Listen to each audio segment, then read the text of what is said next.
হরে কৃষ্ণ। জয় নিতাই, জয় গৌর। সকলেই ভালো আছেন, অবশ্যই ভালো থাকবেন, সুস্থ থাকবেন। বাড়ির বাথরুম এর আগে ভিডিও করেছি, মায়েরা যেন ভিডিওটা না দেখে চলে যাবেন না, কারণ আমি একই কথা তো বারবার বলবো না। এর আগে বাথরুমের আলাদা কথা বলেছি, এখন আলাদা কথা বলবো। বাড়ির বাথরুম যদি অপরিষ্কার থাকে তবে সেখানে সব সময়ের জন্য নেগেটিভ এনার্জি থাকবেই থাকবে। নেগেটিভ এনার্জি থাকলে কি হয়, বাথরুম অপরিষ্কার থাকলে, নেগেটিভ এনার্জি থাকলে সংসারে সুখ এবং শান্তি দুটোই হারাবেন। সুখ এবং শান্তি দুটোই থাকবে না। কারণ এইগুলো না আমি পরীক্ষাও করেছি, জানেন তো। আমিও কিন্তু অনেক বাড়িতে ঘুরেছি, অনেক বাড়িতে গেছি, আত্মীয় স্বজনের বাড়িতে গেছি, পাড়াপড়শি বন্ধুবান্ধবের বাড়িতে গেছি।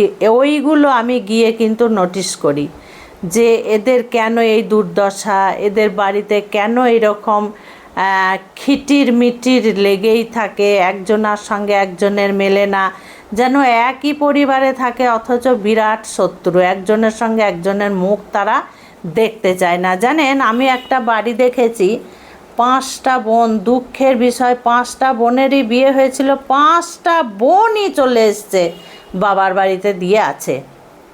তাদের জানেন তো, দরজার সামনে বাড়ি ঢুকতেই মেন দরজার সামনে মানে নদীর মতো ড্রেন বয়ে যাচ্ছে, যত নোংরা জল ওই ড্রেন দিয়ে যায়, সেই ড্রেনের জল টপকে টপকে ওরা বাড়ির ভিতরে ঢোকে এবং বাড়ির বাইরে আসে, সেই একটা। এবং তাদের যে 5 জনের বাথরুম আমি দেখে এসেছি, বাথরুমের দরজাটা তো হাফ ভেঙে গেছে, জলের ছিটা পড়ে পড়ে মরচে ধরে, এবং সেটা তো সেই ভাঙা মানে বাঁশের মতো কোনো রকমে আটকে আছে, 1 নম্বর। 2 নম্বর কথা, বাথরুমে দেখছি ওই 4-5টা বোন দেখছি শাড়ি কাপড় খুলে রেখে দিয়েছে, তারপর দেখছি ভিজা কাপড় জড়ো করা আছে, তারপর দেখছি বাথরুমে ভীষণ শেতলা পড়ে আছে। তখন আমি তাদেরকে বললাম যে তোমরা বাথরুম কি পরিষ্কার করো না সপ্তাহে সপ্তাহে? তো বললো কে করবে, ও 5 জনের বাথরুম ও করে না, আমি কেন করব, ও করে না আমি কেন করতে যাব। মানে এই ধরনের তাদের মন মানসিকতা, অথচ তারা একই মায়ের পেটে বোন, জানেন তো। তাদের বাড়ির হাল খুব খারাপ, পাড়ার লোক অবজেকশন দিয়েছে, দিন রাত ওদের বাড়িতে চিৎকার চেঁচামেচি, দিন রাত ওদের বাড়িতে চিৎকার চেঁচামেচি, যতক্ষণ ঘুমিয়ে থাকে ততক্ষণ, ভোরবেলা উঠে আবার শুরু হয়ে যায়। কি থেকে লাগে, কি নিয়ে লাগে তারা নিজেও জানে না। আমি কিন্তু নিজে দেখে এসেছি তাদের প্রমাণ। বাথরুমে কখনো ছাড়া জামা কাপড় রেখে দেবে না, ভিজে জামা কাপড় রেখে দেবে না। বাথরুমে যদি আয়না থাকে, সেই আয়না যেন আবছা না হয়ে যায়, জলের ছিটা পড়ে ভিজে না যায়, সব সময় পরিষ্কার যেন চকচক করে আয়না, সেই আয়না বাথরুমে রাখবেন, তাছাড়া বাথরুমে রাখবেন না। সেই ভুতুড়ে বাড়ির মতো আবছা আয়না বাথরুমে থাকবে, ওই আয়নায় মুখ দেখে বাথরুম থেকে বেরোবেন, ভালো কিচ্ছু হবে না। সবচেয়ে গুরুত্বপূর্ণ কথা, সাবান যে পাত্রতে রাখা হয়, সাবান ক্ষয়ে ক্ষয়ে, সাবান মানে জলে গলে গলে গলে গলে ধারা নেমেছে, আর অতি জঘন্য লাগে দেখতে। মানে সাবান কেসকে চেনা যায় না কি রং আছে, এইগুলো কিন্তু একদম যেন না হয়। আর বাথরুমে বালতি সব সময়ের জন্য জল পূর্ণ করে রেখে দেবেন, হাফ বালতি হলেও জল রেখে দেবেন, খালি বালতি রাখবেন না। আর যদি জল রাখতে না চান, অনেক মায়েদের আছে, এগুলোও আমাকে মাথায় রাখতে হয়, অনেক মায়েদের বাড়িতে আয়রনে ভর্তি জলে হয়তো ভালো বালতি নষ্ট হয়ে যাবে তাই জল রাখে না, ঠিক আছে, অসুবিধার কিছু নেই, কিন্তু বালতিটাকে উল্টে রেখে দেবে, মগটাকে উল্টে রেখে দেবে সুন্দরভাবে। হলো, এইভাবে যেন খোলা বালতি কখনো রেখে বাথরুমে দেবে না। আর বাথরুম থেকে যদি দুর্গন্ধ আসে, বাথরুমে যদি মশা মাছি হয়, তাতে কিন্তু রোগও ছড়ায়। বাড়িতে জীবনে রোগ ছাড়বে না, পেটের প্রবলেম কোনো দিন ছাড়বে না। আর যত পরিষ্কারভাবে রাখবেন তত আপনাদের মঙ্গল হবে, তত আপনাদের শরীর ভালো যাবে, তত আপনাদের মন মেজাজও কিন্তু সত্যিই ভালো থাকবে। আর বাথরুমে আর একটা জিনিস লক্ষ্য করবে মায়েরা, বাথরুমের ট্যাপ কল থেকে টোপ টোপ টোপ টোপ করে যেন কখনো জল না পড়ে। যদি জল বন্ধ না হয় মিস্ত্রি ডেকে সুন্দর করে কলটাকে সারিয়ে নেবেন। এতে ভীষণ অমঙ্গল মানা হয়েছে এবং সংসারে ক্ষতি হয় যদি টোপ টোপ করে বাথরুম থেকে জল পড়ে।